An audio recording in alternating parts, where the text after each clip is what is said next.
Hi, I'm Caleb. I'm senior editor for Make Magazine. And since my entire life and my career all focus around making, I'm doing a bunch of separate videos for different aspects of like my workshop and my tools and stuff like that. This video is going to be about my personal hobby, which is hand engraving. And that is like what you would see on really fancy guns throughout history and stuff like that. Not using any CNC machines or lasers or anything like that. Let me show you what I do. This is a printing plate I'm working on. And if I turn it just right, you should be able to see there are tiny itty bitty lines scratched in the surface there. And these lines are going to be like half the width of a human hair. And this design is this. You see it's backwards because it's a printing plate. I'm going to use it to print a bunch of signs afterwards. It's make stuff or die. And it's a skull with some tools. So there's the plate. I'm still working on it. It's probably going to take me about a month to do because I can only work on it a couple hours a week. But there's the plate. The tools I use for this are pretty interesting. This right here is the main tool. This is they're called a graver, not an engraver. The person who does the work is an engraver. This is a graver. And this is, it's going to be hard to see with this camera, but it's a tiny, tiny itty bitty chisel. And then this handpiece uses air to move a little piston back and forth. So it's like a hammer hitting it. This means I can hold it in one hand, and then I can use the other hand to move the piece around instead of tapping it with the hammer. So I use that to carve these tiny little lines. I mean, they are itty bitty. And the fact that they're so small means I need to use a microscope to be able to work on it. I move this microscope over it and I look through it, and there's no way this is going to work, but let's try this.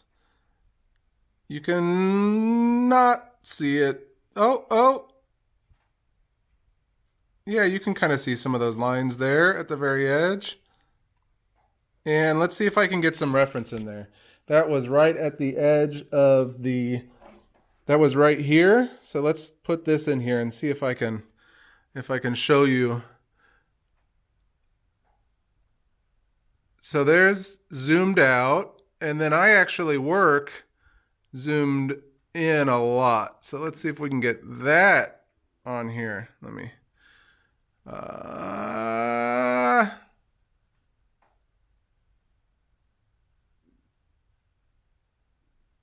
really hard to hold the camera here to do this and try to get everything lined up. There. So I actually work zoomed in like that most of the time. And I have a whole bunch of different, these are the little chisels, and these are all different shapes, different angles of the face, different angles of the bottom, all different styles. Now when I'm doing it, I'm running an air compressor. I use a California Air Tools air compressor because it is relatively extremely quiet, but it's still loud because it is an air compressor still. But those are the little tools, and then that's what the final work looks like. And you can just barely see where I've already done one layer of cross hatching on this. And then after I get this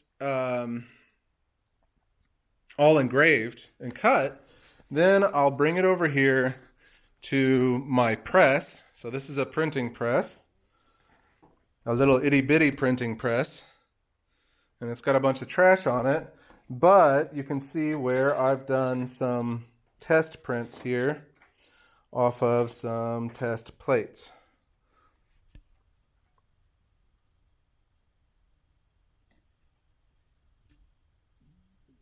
So there's the print. Now that's off a different plate. I don't know where those are, but you can see there's a plate and there are some prints. And so that's my printing and hand engraving setup. That's trash can. That microscope there is pretty interesting. It's got a really heavy base and a stand that lets me pull it in and out and move it up and down, and then the head pivots around, and then the very end of it can rotate. So I can move that microscope all over the place. It's really great. That cost about $400 on Amazon, which is actually extremely cheap for a binocular microscope. The tools themselves I found really cheap online. The hand engraver was about $300, 350 maybe. Um, and then of course you spend money on like sharpening stuff, sharpening tools and templates, and then the compressor and things like that. So that's my hand engraving setup. It's a fun hobby. It's something I've been enjoying doing because it actually, requires honing a hand skill and learning something, all the time and getting better over time. And I really enjoyed it. It's kind of meditative. All right. Enjoy the rest of the Maker Faire.